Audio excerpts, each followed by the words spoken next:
Curious Vedanth and welcome to my podcast. Today my guest is Saher Ali, a psychologist who uses art in therapy in her studio called Totums Art Studio in Hyderabad. I have enjoyed many art sessions there with my friends. Hi Saher, welcome to my show.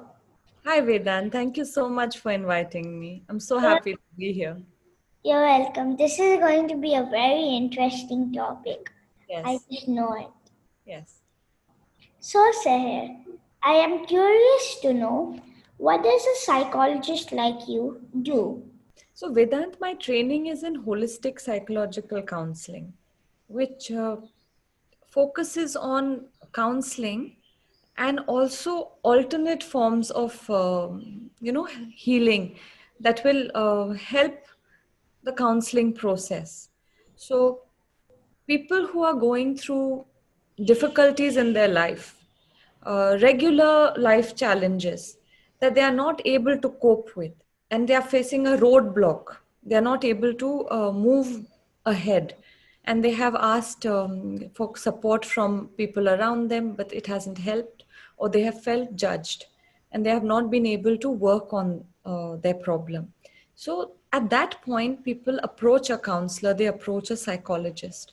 So, a psychologist is a trained professional who will help a person going through these obstacles or difficulties to help them understand what is going on with them, how to work with those challenges, and how to get clarity and find an answer, how to find a way to cope with these problems.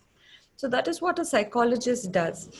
Now, what I do is I use art also in my practice as a way to support the counseling. I, I really like art and drawing. And I really used to enjoy having you in my art sessions. You and my daughter would play clay modeling and painting and play with the sand. It was so much fun, wasn't it? Yes, very fun. What does therapy mean? It's a good question. I haven't actually ever thought about it, Vedant. I'm so happy you asked me today. It's a treatment. Therapy is a treatment, essentially. So it's a process that helps a person going through a particular predicament, a particular problem in their life. It's a treatment process. Till now, I never ever knew what therapy meant. What are feelings and why do we feel the way we do in different occasions? There are 6 major emotions. Do you know them? I only know a few: happy, sad, angry, and I don't know the rest. Jealous, jealousy, fear, and Frustrated. anger. So there are 6 major emotions, but see, like frustrated comes under, it could come under anger and it could come under sadness also, right? Mm-hmm. There are so many feelings. These are the major emotions. There are 6 major emotions, but under each emotion, you have so many types of feelings. Feelings are a range. It's how you feel an emotion. It could be a range. So you could feel, say, a little happy when you get your favorite meal. So that could make you like really happy, right? So that's happy. And then suppose you get your favorite toy, right? That Mm-hmm. would make you even more happy. So it's a range, right? That you feel um, a spectrum of feelings. So as you're growing up, you will find different challenges, right, with your friends and with your schoolwork, your homework, all of that. Things, the problems or issues or challenges, they keep changing, don't they? They Right? do. They do. So today you might be upset about one thing, tomorrow it will be something else. So it always changes and it's not always there. So you know that these things that bother us, they are not permanent. They are there only for a short period of time and they go away. What is more important is for you to build yourself and make yourself resilient. And how can you do that? You can do that with self care by taking care of yourself, spending some time in just uh, you know, um, writing to yourself in a journal, if things that bother you, and after you write them, you can speak to a parent about it. You can talk to someone you trust, a friend you trust. It's nice to be able to understand what's going on and then to express it. What is the relation between art and feelings? Art helps you express your feelings. It's only a medium.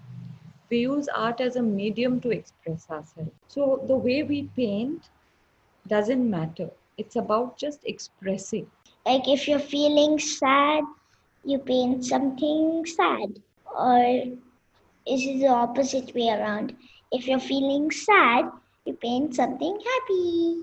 I think when you start painting, you don't think about anything. You just paint.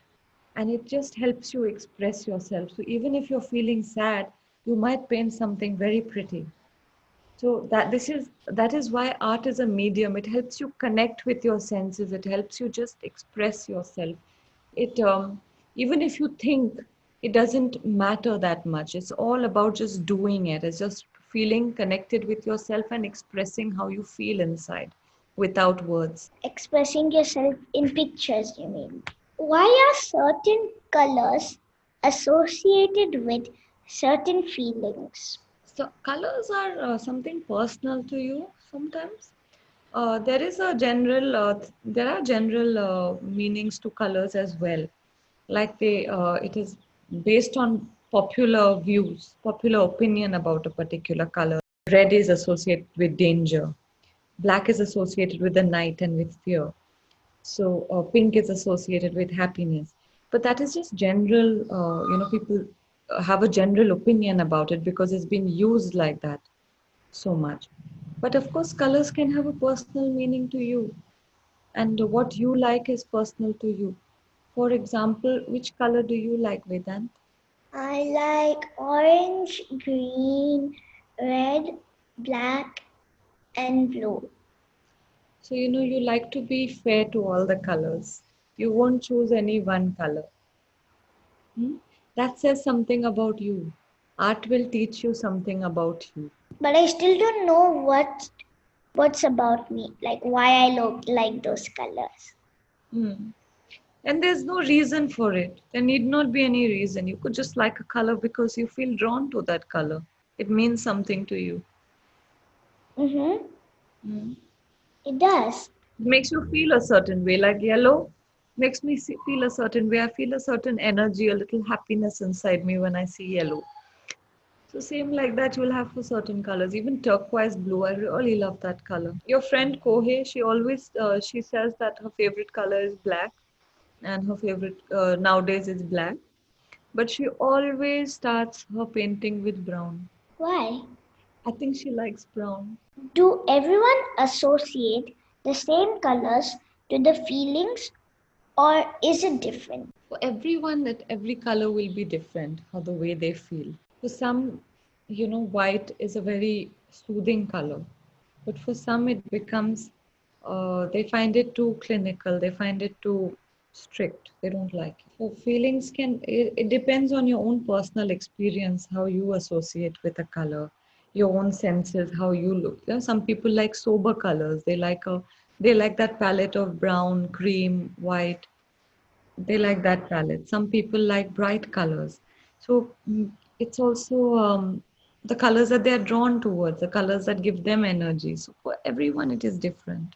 So the same bright colors may disturb the person who likes a sober palette. Nowadays, because of COVID, people are feeling sad about a lot of things, like not being able to meet family or travel, and many more things. How can people use art to make themselves feel better? Art will help you connect with yourself, with your inner self, will bring you inner peace and calm. Do you agree? Yes. So, because you have experienced it yourself, right? I have.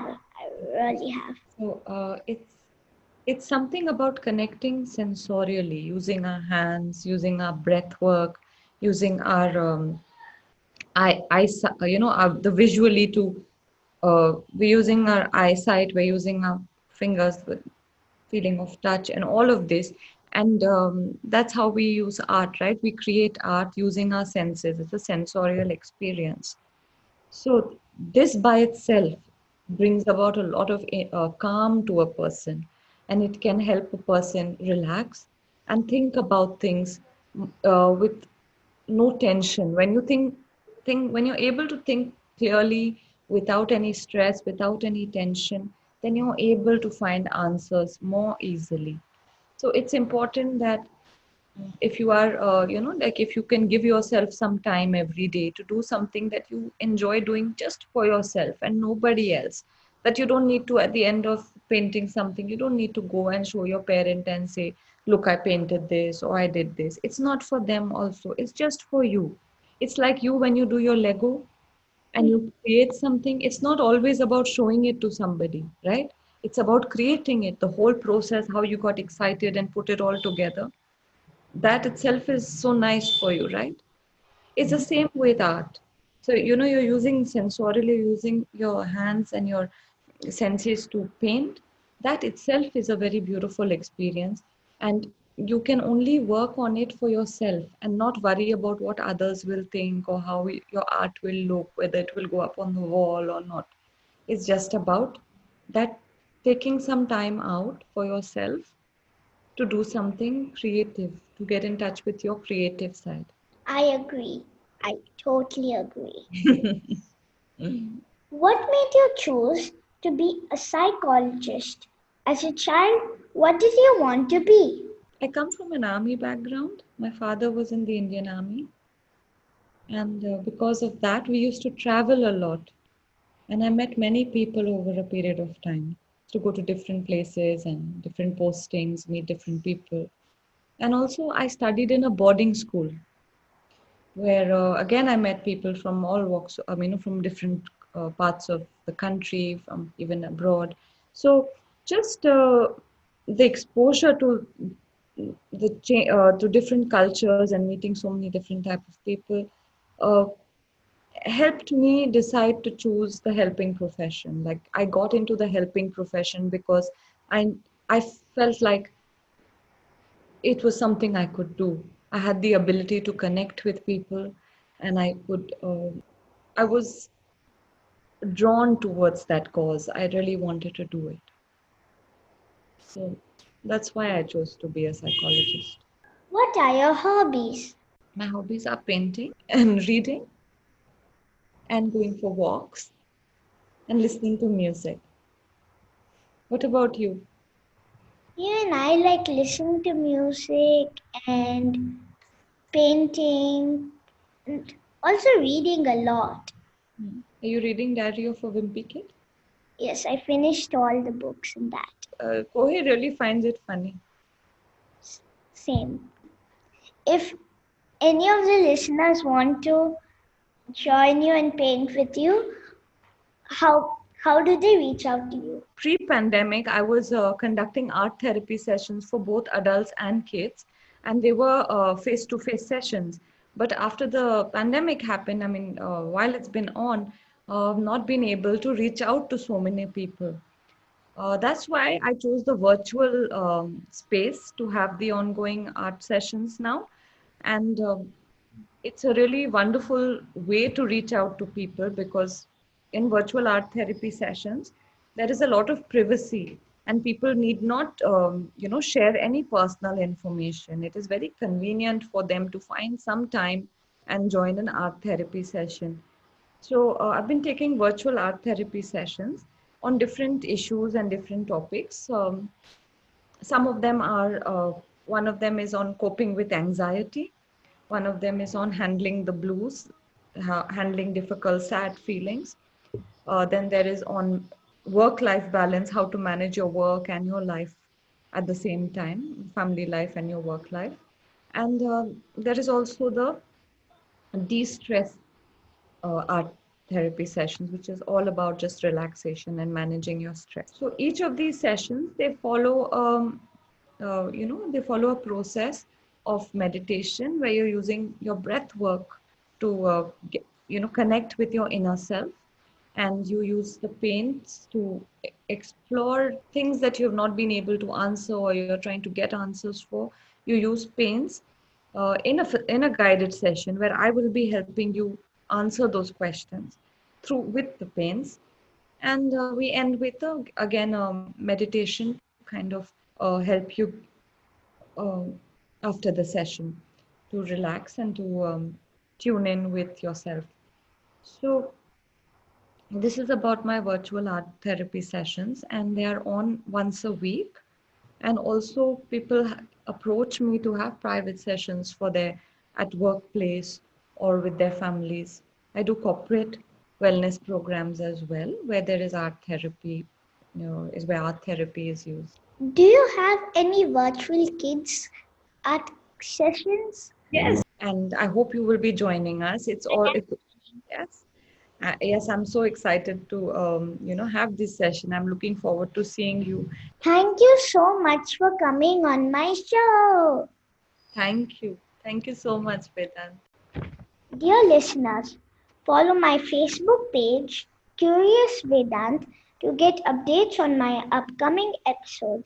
To listen at leisure on your phone and get notified about future episodes, subscribe by searching for Curious Vedanth wherever you get your podcasts, such as Apple Podcasts, Spotify, Stitcher, Google Podcasts, and many more.